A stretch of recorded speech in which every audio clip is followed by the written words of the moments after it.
దేవునికి స్తోత్రము.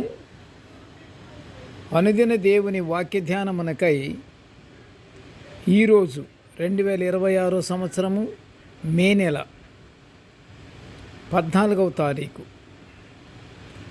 ఈరోజు ధ్యాన వాక్యము పరిశుద్ధ గ్రంథము నుండి యోహాను సువార్త 6వ అధ్యాయము 27వ వచనాన్ని మనము ధ్యానించుకుందాము. వాక్య ధ్యానానికి సిద్ధపడి ఉన్న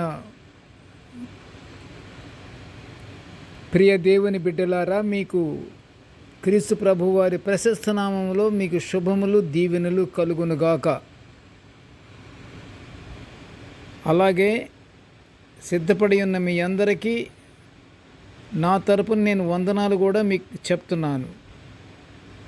వినండి, వాక్యం వినండి, అందరం కలిసి ధ్యానించుకుందాము. మనము దేవుని మహిమపరచుకుందాము. యోహాను సువార్త 6వ అధ్యాయము 27వ వచనము.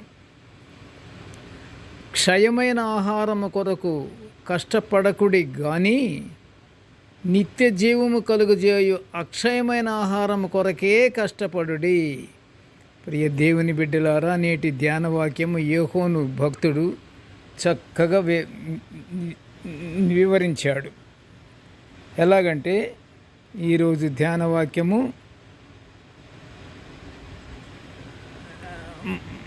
మనుషులు క్షయమైన ఆహారం కొరకు కష్టపడుట గురించి, అది ఎలాగంటే కష్టపడాలన్న యోహాను భక్తుని శ్రేష్టమైన వాక్యం ఎలా ఉందంటే, అక్షయమైన ఆహారము కొరకు మనము కష్టపడాలి. క్షయమైన ఆహారం కొరకు మనం కష్టపడకూడదు. మనుషులు అక్షయమైన ఆహారం కొరకే కష్టపడాలి. ఇది యోహాను భక్తుడు చక్కగా వివరిస్తున్నటువంటి అమూల్యమైనటువంటి ఆత్మీయతో కూడినటువంటి మంచి మాట, మంచి సలహా. ఈ వాక్యాన్ని మనం ఇప్పుడు ధ్యానించుకుంటున్నాము. యోహాను భక్తుడు అక్షయమైన ఆహారం కొరకే కష్టపడండి అని చెబుతున్నాడు. మనము విశ్వాసము కలిగి ఉన్నవారము, దేవుని యందు విశ్వాసం ఉన్నందువలనే మనము సమాజంగా మనము కూడుకొని అందరము ఈ యొక్క వాక్యాలను నిత్యము మనం ధ్యానించుకుంటున్నాము. అంటే విశ్వాసం ఉండబట్టే కదా మనమంతా విశ్వాసం గలవారము. మనము హృదయపూర్తిగా విశ్వసిస్తున్నాము. మన పాప పరిష్కారం నిమిత్తమే ప్రభువు ఈ లోకానికి వచ్చాడని ప్రతి విశ్వాసి గుర్తించాలి కూడాను.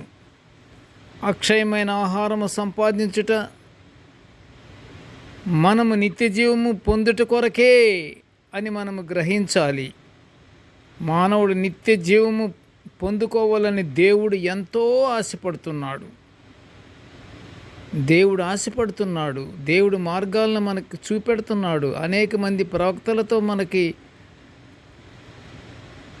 చెప్పిస్తున్నాడు, బోధిస్తున్నాడు.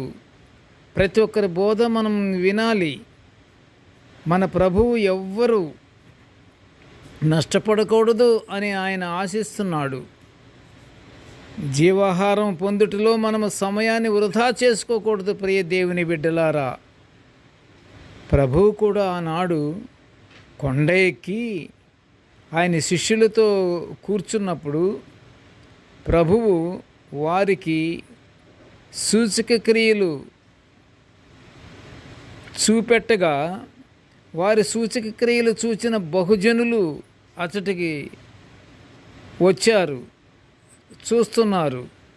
వారు తిని నిమిత్తం అందుబాటులో ఉన్న 5 రొట్టెలు 2 చేపలను దీవించి అచట ఉన్నవారికి పెట్టగా, వారు తినిన తరువాత మిగిలిన మొక్కలు నష్టపోకుండా పోగు చేయమని ప్రభువు తన శిష్యులకు చెప్పగా, ఏం చేశారు శిష్యులు? వెంటనే వారు ఆ ముక్కలను పోగు చేసి 12 గంపలకెత్తినట్లు యోహాను సువార్త 6:12 మనము చూస్తున్నాము. అంటే ధనము కానీ ఆహారము కానీ నష్టపోవట ప్రభువుకి ఇష్టం లేదు. మనం ఇష్టం వచ్చినట్లుగా ప్రవర్తిస్తుంటాం. చాలిన వరకే మనము తయారు చేసుకొని మనము తినాలి. అలా కాకుండా ఆహారాన్ని వదిలిపెట్టేసేసి దాన్ని నష్టపరుస్తున్నాము. అది దేవునికి ఇష్టం ఉండదు. అలాగే ధనము కూడా ఇష్టం వచ్చినట్లుగా ఖర్చు పెట్టకూడదు. క్షణకాల ఆనందానికి కష్టపడకూడదు. ప్రియ దేవుని బిడ్డలారా, అక్షయమైన దానిని పొందుకొనుటకు నిత్యము దేవునికి స్తుతులు స్తోత్రాలతో మనం ప్రార్థన చేసుకుంటూ పరలోకాశీర్వాదాలు తప్పకుండా మనము పొందుకుందాము. ప్రార్థన చేసుకుందాము. కృపగల నాయన, ప్రేమగల తండ్రి, నీకు స్తోత్రములు అయ్యా. నీ యొక్క దివ్యమైన వాక్యాలను నిత్యము మేము ధ్యానించుకునే ఈ గొప్ప భాగ్యాన్ని మాకు అనుగ్రహించినందుకు నీకు ఘనమైన స్తోత్రములు తండ్రి. కృపగల ప్రభువా, నీ యందు భయభక్తులు గల వారముగా మేము ఉండునట్లుగా తండ్రి, మా జీవితాలను మేము చక్కబెట్టుకునే జ్ఞానాన్ని మా అందరికి అనుగ్రహించు నాయన.